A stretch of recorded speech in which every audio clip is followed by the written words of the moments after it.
Trae Young throughout his NBA career has always been in the conversation for one of the best all-around playmakers, but this year he's taken his passing game to a totally different level, where right now he's both averaging a career high and leads the league in assists per game. Now, before we really dive into Trae Young's passing game, the first thing we have to go over is his outside shooting, because this is what really opens the door for all of Young's playmaking reads. Like we all know, Trae has ridiculous range as a shooter, where he has no problem pulling up from the logo if the defense gives him too much space. And Trae can generate these jumpers in pick and roll and isolation, while being able to create space and elevate going both right and left. Way to close the week with a win tonight. Trae! Now, Trae's efficiency from behind the line over the years has been pretty up and down. Throughout his 7-year career, Young has never had a season where he shot over 40% from 3, and this does put a cap on how reliable Trae can be as a scorer on a night-to-night basis. But despite those shaky shooting numbers, Trae still commands a ton of respect as a perimeter scorer, and he commonly draws aggressive coverages well outside the 3, which lays the foundation for pretty much all his passing reads. In pick and roll, Trae's pull-up shooting threat pretty much always pulls the opposing team's big up towards the level of the screen, which opens up these routine dimes to the roller. And over the years, Young has mastered literally every pick and roll delivery. Watch him here initially refuse the screen to his left, and as he reads Evan Mobley sliding across, Trae is going to instantly snap this left-hand pocket pass to the screener popping out. The Hawks also love to use these ghost screens, where the screener shifts up to set a pick, then slips out towards the basket. And again, because teams are so paranoid about Trae's pull-up shooting, it's pretty easy for the screener to slip out behind the defense. You'll see Okongwu here in transition slip out of the screen, but notice how Ben Simmons is still being pulled up towards the perimeter, opening up this lob behind him. And because Trae is elite at snapping dimes to the roller, this also opens up other easy passing reads. We'll see him here working off another ball screen. And as the Hornets aggressively show on this pick, notice here how this gap defender is going to slide down to help on Capella rolling. But that then opens up this routine swing pass to Dyson Daniels. Now, one really important detail to Young's passing game is his ability to snap one-hand dimes off the dribble, because this allows him to capitalize on quick and small passing windows.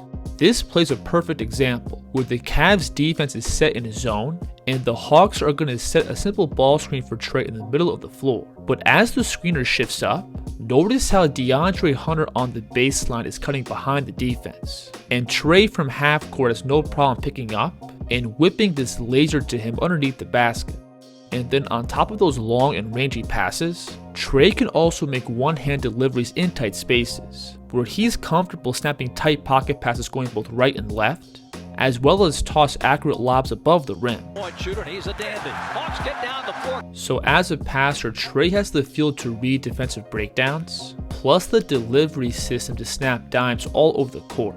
That by itself is enough to make Young a top-tier playmaker in the league, but what truly makes him one of the best all-around passers is the way he manipulates the defense. When turning the corner off his screens, Trae loves to slow down and use his eyes to move the defense off their spot, setting up more easy looks for his teammates. We'll see him here working off the scroll screen to his left, and Donovan Mitchell on the backside is caught between staying attached to his man in the corner or sliding down and tagging the roller, but Trae is going to move him off his spot by turning his head, selling the kick out, clearing up this lob at the rim. Another thing Trae loves to use is his hesitant pocket dribble, because this gives him time to read the defense while having the ball loaded to pass. This is a tough read and delivery here, where Young is going to again bring the ball up to his pocket, then turn and look off the defense, setting up this laser delivery to the roll man. We'll see him again here turning the corner off the screen to his right, and he's going to get back to that hesitant pocket dribble, and when he reads the defense collapsing down, Trae has this easy kick out to the corner. Now, when turning the corner, Trae also has plenty of juice as a scorer. Obviously, Young doesn't really have that next level explosiveness off the floor, but he's still able to find ways to score by primarily leaning on his touch and pace. Because Trae has the ability to dot passes all over the court, the help side defense is commonly hesitant to completely shift over to him, which gives him plenty of time and space to finish.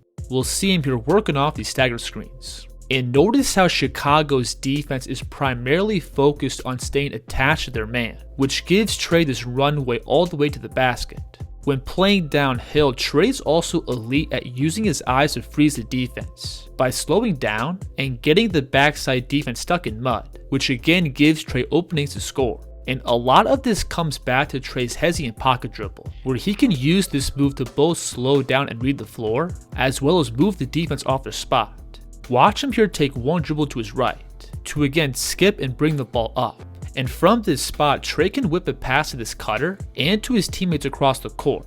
And that playmaking threat forces everyone to stay home, allowing Young to easily step into this bucket. And Trae can also use his pocket dribble to string moves together on the perimeter. Watch him here again skip and bring the ball up. And when he reads Josh Giddey overplaying the screen, Trae's going to flow right into this crossover. Trae Young, nice cross. We'll see Trae on this play use that pocket dribble to connect a bunch of moves together, by first coming off the screen to his left, to then bring the ball up and transfer it through. Then he's going to float out and hit another hezi, which moves these two help defenders off their spot, clearing up the lane for another uncontested layup. So the combination of Trae's outside shooting, dynamic passing, and elite pace out of pick and roll makes him really tough to deal with when playing downhill, because on top of him being able to score from 3 and at the rim, he's also a non-stop passing threat with the ball. So once Trae turns the corner and is going at the drop big, there's simply no perfect way to guard him. If you sag back and try to take away lobs to the roller, Trae's going to step into easy layups and floaters. But if you step up and commit to him with the ball, the rim is then wide open for these backside lobs. And then if you also try to send help from the weak side, Young easily has the passing field to make those cross-court reads. Now I also think Young's teammates throughout this year have been really effective in moving and cutting off the ball, where they're great at reading the help side defense and cutting into open space. We'll see Trae here working off this ball screen to his left. And notice how this weak side defender is sliding down to tag the roller, giving Dyson Daniels all this open space to cut into. We can see a similar thing here, where the weak side defense has their eyes glued on the ball, opening up the paint for another cut.